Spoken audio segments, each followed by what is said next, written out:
like, if you've got Jewish friends and you laugh with them, you go, what are you talking about, anti-Semitism? Right. But if you can make them seem like other, then it's very dangerous. So that thing of going, the nailing the landing, I remember seeing one Alan Cummings doing cabaret in London, and these people that you've seen singing and dancing and living their lives, and then at the end of the show, they're in pajamas and the snow falls, and you realise they all got wiped out. It's like, oh, wow. What's really horrific about human beings is how recent that was, and how we have sort of dismissed that as an artifact of time, and that's not possible today. But it's very scary. I think people give themselves, not everyone, but people sort of think, well, if slavery was going on today, I'd fight it. And if Hitler was around today, I'd fight it. And you go, but he is.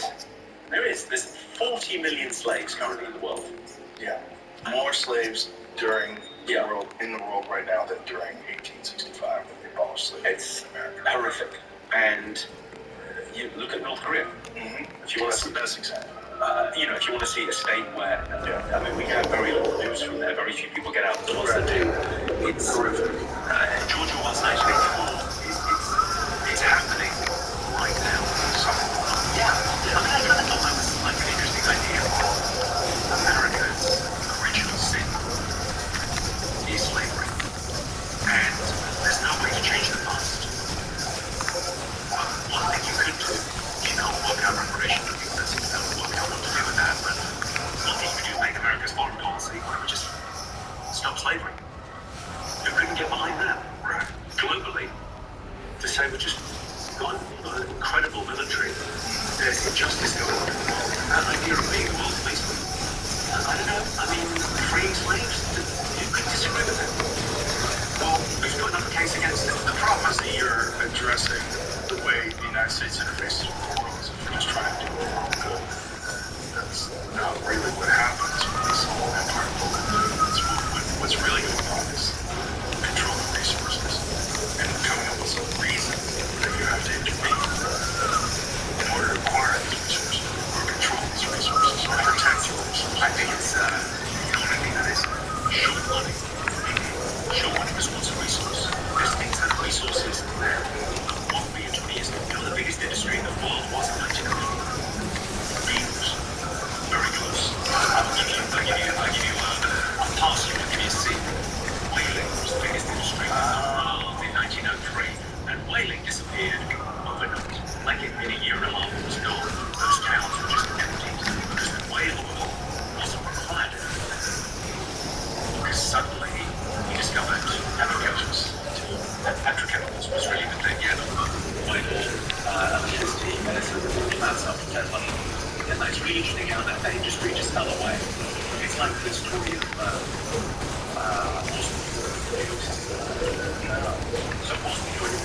why the ground floor steps up to the front roof?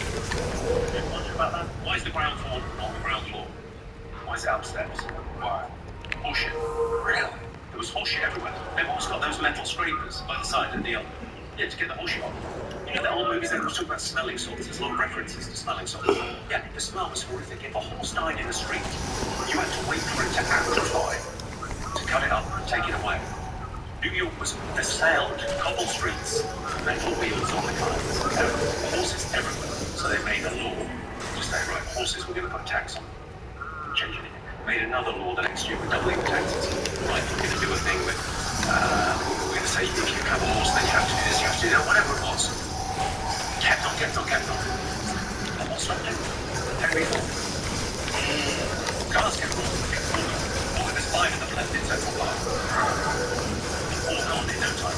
Whaling disappeared overnight. That thing about what's a resource now? America trying to get resources overseas. I mean, I was out at the Boy Scout. I think freeing slaves would be a much better thing to do than trying to get control of an oil field somewhere where you go, that's not going to be a resource in 10 years, is it? Yeah, the problem is it's a resource now. It's a phenomenon in terms of how much more.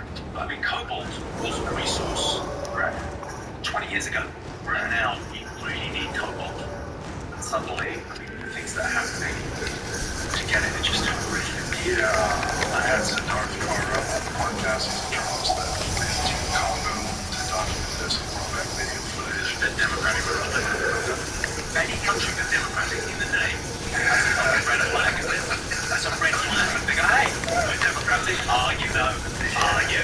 It's hell on earth out there. It's happening right now. I heard that thing of like people saying, well, I would go and make a difference. Well, there's stuff going on now if you want to get involved. Well, what's so ironic is that it's one of the most horrific conditions that human beings are imposed, that's imposed upon human beings, but yet it is required in order for you to have a cell phone and complain about the injustices of the world. Every single person that has one of these things, you have in it minerals that were carved out of the ground by people living in insane conditions. Child labor, slavery. I mean, Slavery, and not just that, like people with babies on their back that are breathing in this cobalt dust, horrific health consequences, everything, all the above. Abject poverty, no electricity. I mean, here's the big thing in the world. I mean, again, gratitude. Go back to gratitude. We don't live that. Anyone listening to a podcast, we're doing great. What can we do about it? I don't know. I mean, this is part of the anxiety of the modern world because we're surrounded by problems, told about problems that we have no agency there. Yeah. We can't sort of do anything. But I don't know. I mean, it's what's going to be the next resource because environmentalism is clearly their right. Yeah. These fossil fuels, it needs to stop. But we've already got the downside volatility from splitting the atom. We've already got all the weapons. We can already destroy the world. We've got all of that. Why are we not building them? The tests have been done, right? There's nuclear submarines. You know what the range is on a nuclear submarine? That's what it's saying. It's unlimited. It's unlimited. They can go forever. It's crazy. Why isn't every town powered by one of those? Yes. Why don't people have this bad taste in their mouth because of the few disasters that have existed when the nuclear power was not Fukushima, right? Yeah. What's the death toll on Fukushima? It's very low. I think it pollution. might be nothing. I think it's 1%. But the toxic environmental effect of them not being able to shut down that reactor is pretty devastating. Yeah, I tell you what, it's not as devastating as fossil fuels. So it's as opposed to what is always Burning coal. Right. Yeah. So burning coal, endlessly burning coal. Yeah. And anyone that says the environmental problem can be fixed by us cutting back is living in a dream world. Right. Because you go, well, you can't deny, like, that we owe a debt to future generations. And we owe a debt to people that are in different geographies to us. Like, there's no way you can say with good conscience, well, you need to cut back China and India. Most people in the world, a third of the world don't have flushing toilets. Right. Like, they're living in poverty. So the idea that they won't need energy is insane. We've nailed the technology. We just never, we got nervous. But there's worse than that. Germany shut down their people shut them down because there's this negative connotation, there's this negative association. Well, I mean, I don't know about, I'm not an expert, but Fukushima, I think, was a 40-year-old technology. Yes. There is new tech. Yes. In that. Yes. I mean, I can't understand why, like, the big oil companies, why is it something like, instead of just going, you've got to, every time there's an oil spill, you've got to clean up the seabirds better, or, the Gulf of Mexico disaster was horrific, what happened. Why don't you just say you've got to invest half of your profits in it? Take it private. Private seems to get things done for the governments. Yeah. The real problem is there's still an insane amount of money to be made from fossil fuels. There's a desire for it, and there's a market for it, and people are already making money doing it. I don't know, though, but okay. So, if you want ants, put down sugar. The incentives need to be there. So let's put down some. BP could be the next traditional oil major to invest in the quickly evolving nuclear fusion sector. I mean, join a list of companies including Chevron, Eni, and... But that happened after I said it, right? I said what? 2 months ago. Change the date, Jesus. I think that's kind of the... Because those guys, you go, would you buy stock in Shell Oil today? I wouldn't. Because if you're buying stocks and you said, look, I'm going to leave my kids a bunch of stocks and shares, what do I think is going to be there in 30 years' time? Yeah. I'm sure, and I don't know whether it'll be like someone gluing themselves to a jumbo jet. I think it's going to be is going to be someone goes, there's more money to be made, like in New York with Henry Ford, and like the whaling industry. You know, if those guys want to make money, they worked for Rockefeller. Well, obviously they realize that as well, which is why they're investing so But much. I love the idea of that. Yeah, I think it'll be the generation that goes, do you see it? Yeah, it's amazing. It's... Is it out on iTunes yet? Did you get in? That's a problem. But it's worth going to. I'm sure it is. I think that thing with Christopher Nolan, this is what you kind of go, it's a bit like Tarantino, Kubrick, like that thing of like, you know, movies you go, I wish I'd been there to see Kubrick movies on the big screen back in the day. I remember seeing the last Tarantino, going pretty clearly to Once Upon a Time in America, going, well, how many movies has this guy got left? Maybe 3 or 4. Right. Because they take a long time to make one. I think he said, please, make more. But sitting in the movie theater, I haven't seen this movie, so the first time seeing it, I know I'm going to see it all by time. It's such a... Yeah, it's the way it's built. It's so special. The sound, the big screen. Yeah. It's the way it's built. It's great. I think the Nolan things are well to me. I mean, you know, they're favorites or not, but they're visually just, it's stunning. Yeah, absolutely. No, I'm definitely going to see it. I just last time I went to see it, every weekend to see it. And there was a group of people just talking out loud.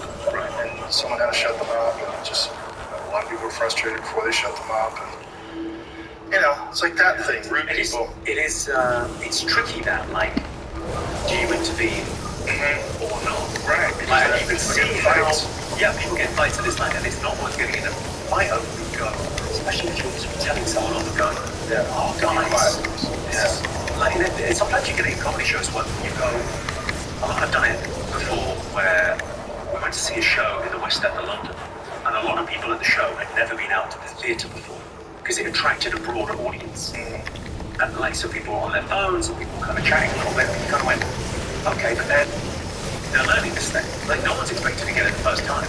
Right. But you go, there's a certain etiquette to this. It's like, you go to a comedy club, the first time you're there, I think, because you're used to watching it on Netflix. So you think you're chatting, be on your phone, and then you're told the second time, you know what's going on. Like, it feels like someone, but would you tell it, I'm in an American theatre? You've got open carry here, I wouldn't take the risk. Yeah, that does happen. People definitely get in fights in movie theaters. And that's why. Some people are just very rude. They don't give a fuck about other people's experiences, you know? And that's this sort of agreement that you make when you go to a movie theater. Is that you're going to be polite, and you're going to sit there and enjoy the film, and you're not going to disrupt it for other people. Some people don't take it. I think people are fundamentally good. Yes. And I think they don't realize that, and they're embarrassed because they got caught out. Like, I mean, sometimes, like, you know, 14, 15-year-old kids might just be, they don't give a fuck, whatever, they're in their thing, and they're fronting. Great. But I think most grown people go, oh, yeah, shit, sorry. Yeah. But like, you can't say that because it's that weird status game you get into. That kind of, did you read that Will's Store book, The Status Game? No. Really good. Like, really interesting about, like, there's kind of a weird status game going on in every interaction in life. This is premise.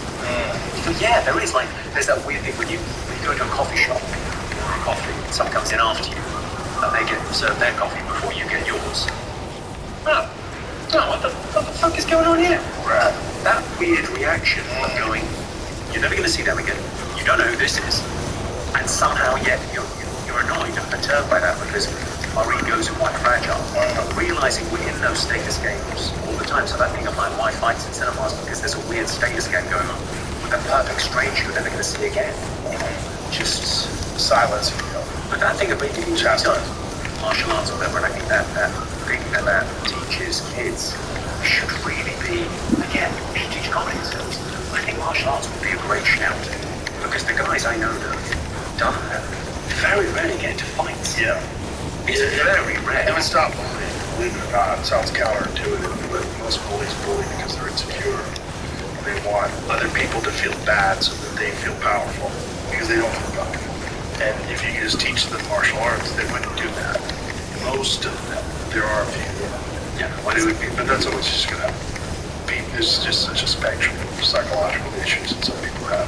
Yeah. But most people, if you talk about martial arts, the difficulty of doing it, first of all, it drains all the anxiety and stress out of your body because it's so physically demanding. So you can calm and peaceful because of that. You think about why. I suffer a little bit with anxiety, not so much in the last while, but I have done it historically. And it's that anxiety. What is it? Yeah. Well, you're trying to solve a future problem now, something that hasn't happened. It's like a counterfactual in your head. Yeah. Something that an imagined problem. And you're trying to solve that, and your mind, if you have a creative mind, is whirring away. Yes. Trying to do that. You're trying to... You're obsessing on it. Yeah. You're obsessing about this thing. And so giving yourself something to do in the moment. If you have to bench press something, I'm afraid it's very difficult to worry about the imagined future problem. Right, you're in the moment. Yeah, Yes. and I presume even more so, I've never done martial arts, but even more so, if someone has got you in a headlock, or driving, so